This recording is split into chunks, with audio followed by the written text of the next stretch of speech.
Hi champs, welcome back to my channel. My name is Frances Okeke. Yes, I'm just getting back from a sweat sesh at the gym. You have to keep fit. So if you're new, welcome. If you're not new, welcome back. My name is Frances Okeke.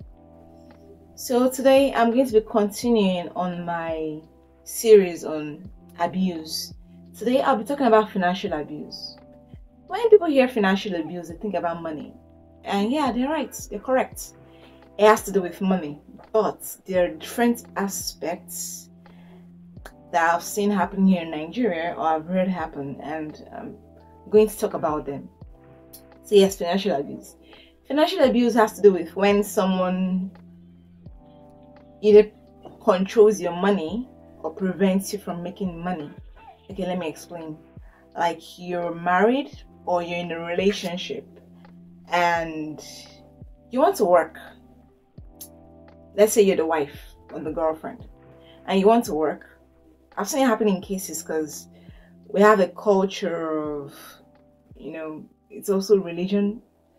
Like you have to be submissive to your partner.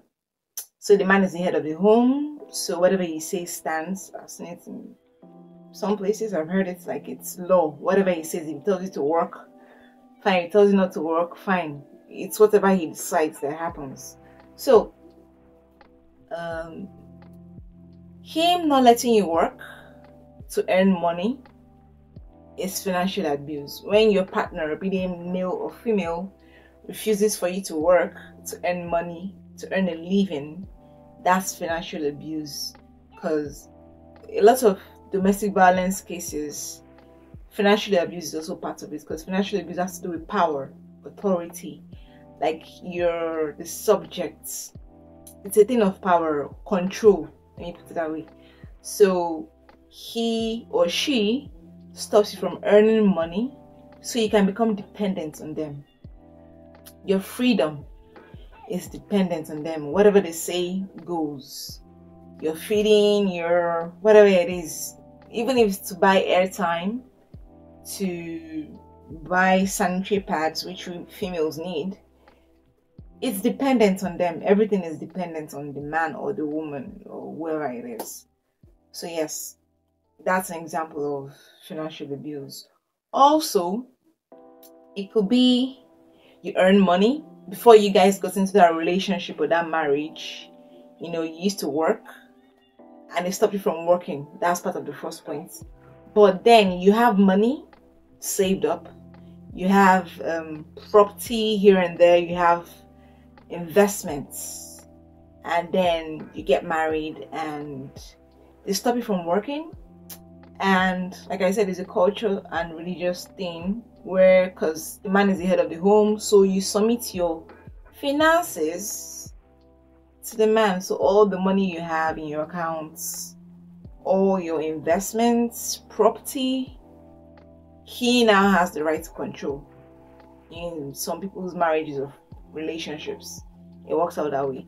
So he now doesn't give you access to your property, your investments, to your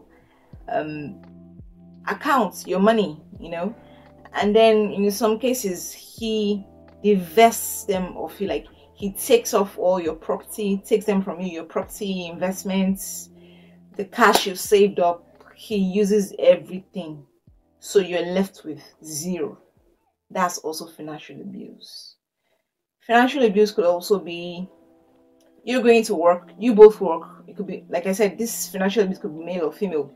You both work, but for some reason he or she stops you from going to work that particular day. Maybe they seize your car keys, destroy your car, lock you up in the room, destroy documents. Maybe you're taken to the office for some presentation or something. That's financial abuse, because they are meddling with your ability to earn, with your work, with your career. That's financial abuse. Another example could be people who borrow money. Yes, when they come begging you for money, they're all sad. Oh, please, if you don't help me, I'm going to die. I really need your help. Yada yada yada yada. And then you learn them, give them some money. lend them some money, and in the end, you keep begging, calling them for months, years, and they refuse to pay you back the money they borrowed from you. That's financial abuse. All those friends, all those family members, all those people who borrow money from you and they never ever pay you back, they have abused you financially, or they are abusing you financially. Depends on the situation where you're in. So that's also financial abuse. Then in some cases, we've all seen or heard, maybe the man who is the provider of the home dies and his wife doesn't have access to his accounts and property anymore because the man's family comes, they swoop in and they take over his accounts, his houses, property, everything he has. That's financial abuse. You know, that's also financial abuse. So financial abuse, like I said, is a thing of power, authority, the ability. They want to control you. Even those people you've lent money, it's authority for that. Yeah, I can decide to give you the money. I'm not. And some even tell you things like, you have money now, so what do you need it for? And some tell you, I have more pressing needs. When I have enough money, I'll pay you back. Or they don't even tell you anything and they go around spreading false rumors about you. Meanwhile, they're the ones owing you money. And then another form of financial abuse could be those who use you as a guarantor or a referee when they go to take a loan, and they take this loan and they default. And then because your name, your phone number and whatnot is on their form, the people, the bank or the financial institution or wherever it is, now comes after you, the guarantor referee, who they looked at before they gave this person money. So you see, you're being financially abused in that situation. So also financial abuse could also be, you working for a family business. It could be your husband's business or your wife's business or your parents' business. And you're working in that establishment that is run by your family and you're not being paid for it. You're not being paid a dime, a naira, a cent, a kobo, whatever, for the work you do. That's financial abuse. So it could also be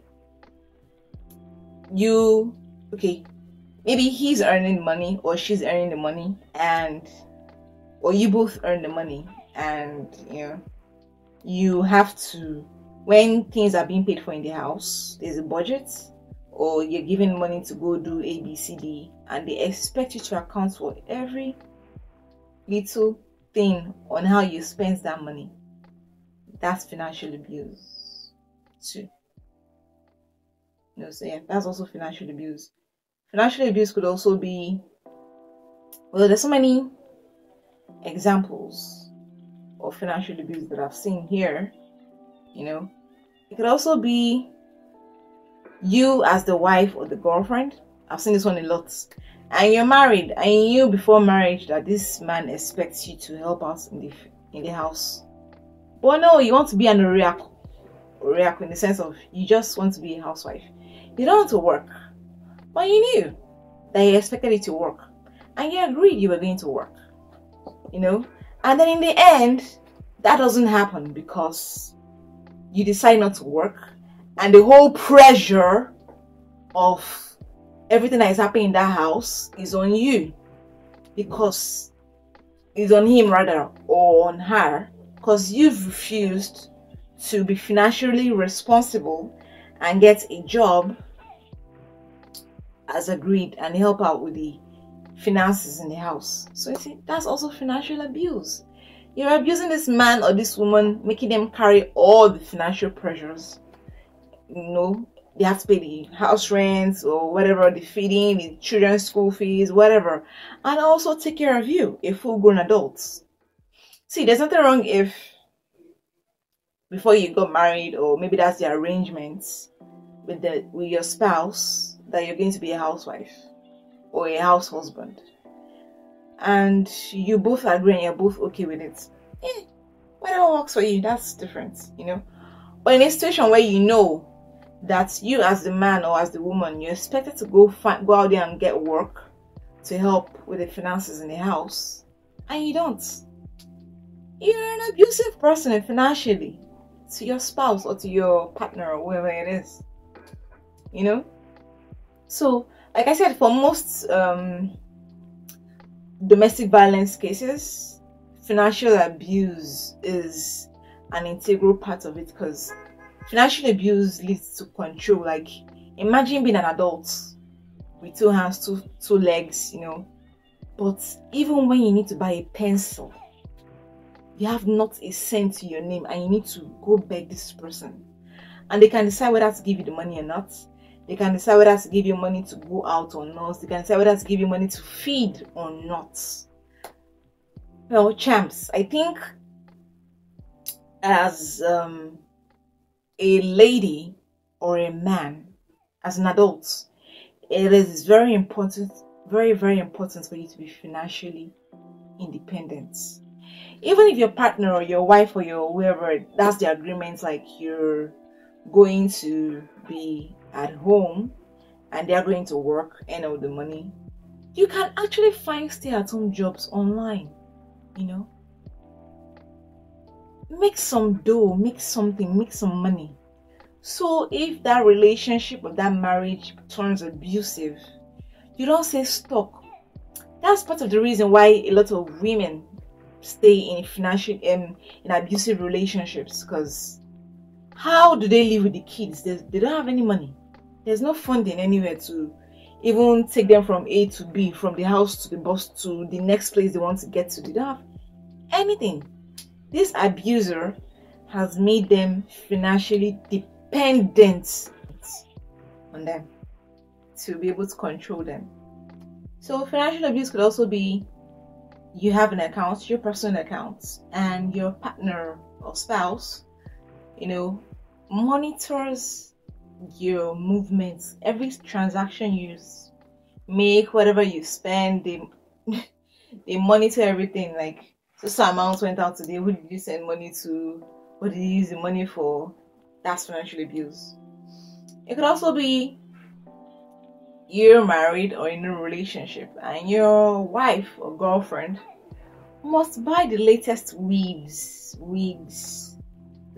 every party she gets an invite to, she must go for them, and there must be a new outfit, new shoes, new everything to go with it. Every owambe, every ashrebi for that owambe, she must buy every single one, you know, with new shoes, bags, accessories, and everything. And you can't afford that excessive spending, but she does that every time.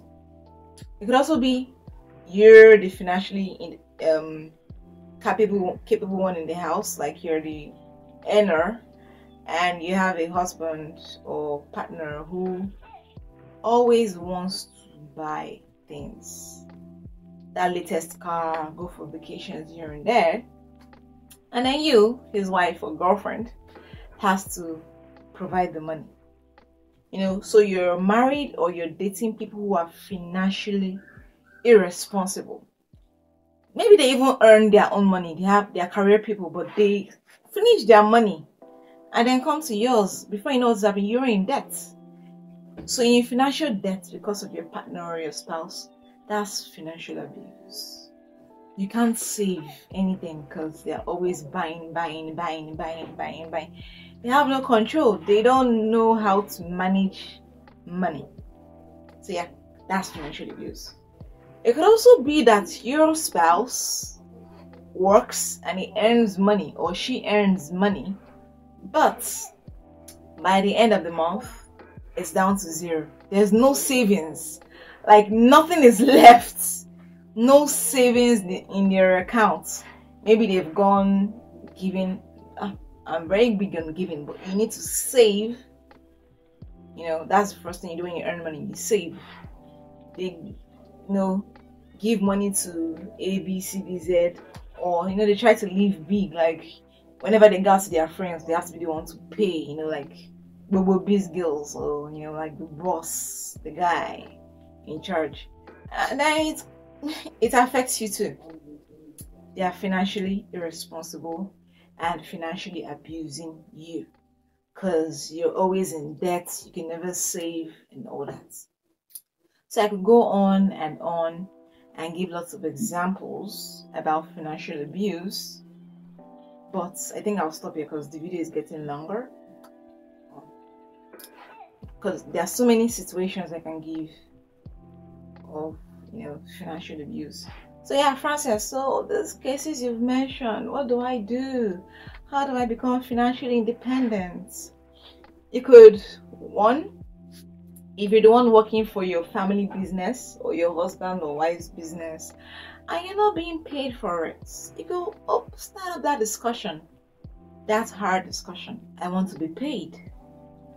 It could even be your parents' company or your aunts, your uncles or somebody. I want to be paid monthly for the work I do here. Because the truth is, if you are not working for your family business or enterprise or establishment or whatever, and you're working for someone else outside, you would earn money. And then they might tell you, but we feed you, we clothe you, we da da da da da da da. You're not asking for the market rates. That's what you could tell them. I'm not asking for the market rates. This is what the market rate is. But at least pay me something monthly so I can take care of my needs. You're an adult. If it doesn't work out and then there's some member of your family, maybe extended or nuclear family, someone they listen to, you could talk to that person and say, see, that's the problem I'm having, and I'm trying to get them to pay me. Bring that person in, let that person talk to them on your behalf. That could work. And then if you're the one with the financially irresponsible spouse, put your foot down, or if you're a lady, put your heels down or your heel down and say, nah, I'm not going to spend so or give you so money for so that. We need to save money towards this or that. And the sad thing is, when you refuse to give them money, they will cry, they will nag, some might even give you silent treatments, they will manipulate you and make your life hell until you give them the money. So you have to put your foot or your heel down, be determined. Try to get them to be financially independent. If you teach them how to save, a lot of people are not financially responsible. They don't understand what it means. You could teach your spouse or boyfriend or girlfriend or whoever it is, your partner, like, when you earn money in a month, send that money here to some investment company. There's some investment companies, like Chattel, Denham, and a bunch of other ones. Send the money there, invest in whatever money market fund or mutual benefit fund or something, and then you can spend the rest. So in the end, there's money if they decide to do some, and then you can explain to them, okay, this, that, we need money to have saving towards our new home or something. Make them realize you guys need money. And then if you're the one married or in a relationship with a partner or a spouse who has refused to work, maybe their excuse could be they don't want to leave the kids, they want to leave the whole house. There are jobs you can find online. There are jobs online, remote jobs. It can even be for you to teach, for them to teach English to people in Asian countries and whatnot online, And if they feel that's too hard and there's no job online, there's Upwork, there's Fiverr, they feel they don't have any experience doing any of that. Also, you could also, help them start up some business. You could be making zobo, making soaps, something neighborhood can use. Because every naira, every dime is very important, and that's the truth. Everything is important, especially in this economy. No matter how small that money is, it's important. It can be used to buy food for the house. So you can make that happen. And then if you're the one, maybe you're in some relationship and he doesn't want you to work or marriage, and you guys are agreed, you're going to be a housewife or a house husband, you can also find jobs online, or start up something indoors. You don't have to go outside the house. Earn something. Because champs, that, like I said before, that's why people stay in abusive relationships. Because when you don't have the money to do anything you want, they dictate your life for you. What you feed, what you can eat, what you can do, what you can watch. Because you know every goddamn thing you need, pardon my French, everything you need, and they know it as well, depends on it. Like I said, it's a power thing, it's control. So you need to take back your power by being financially independent. As an adult, it's important, be you a man or a woman, boy, girl, being financially independent is very important for your sake. And then if you're in that abusive relationship, there are sites, not just sites, there are organizations that help. If you're in Lagos, you have the Lagos State Domestic Violence Units. You know, you can go to them. Then if you're watching this also, it means you're online. Google, you have FIDA, FIDA, and some NGOs and organizations that help women in abusive relationships. Not just women, men and women in abusive relationships. Get out of it. And like, they can't help me, they will help you. They will be able to help you take your kids. Not just if you have kids, take you and your kids out of that situation. Get you a lawyer and all that. You know, so we can give you money so you can move from A to Z. And some of them even teach you, you know, help you gain skills to become financially independent. So check them out. You know, they are there for you, and they won't know you're in that situation if you do not reach out to them. So please do that. Reach out to them. They want to help you. So champs, like I said, this video is getting really long, so I'm going to stop here. Well, I hope my thoughts on this, as imperfect as they are, have been able to help you somehow. Yes. And do not forget that you're a champ. Yes, you are. Champs, as an adult, whoever you are, really, you need to earn money. It's very important to earn money, no matter how little. So don't forget that you're a champ. Yes, you are. And I love you. And as always, God loves you more. Till next time, and I hope you do come back, whether you're new or old. My name is Frances Okeke. Bye, champs.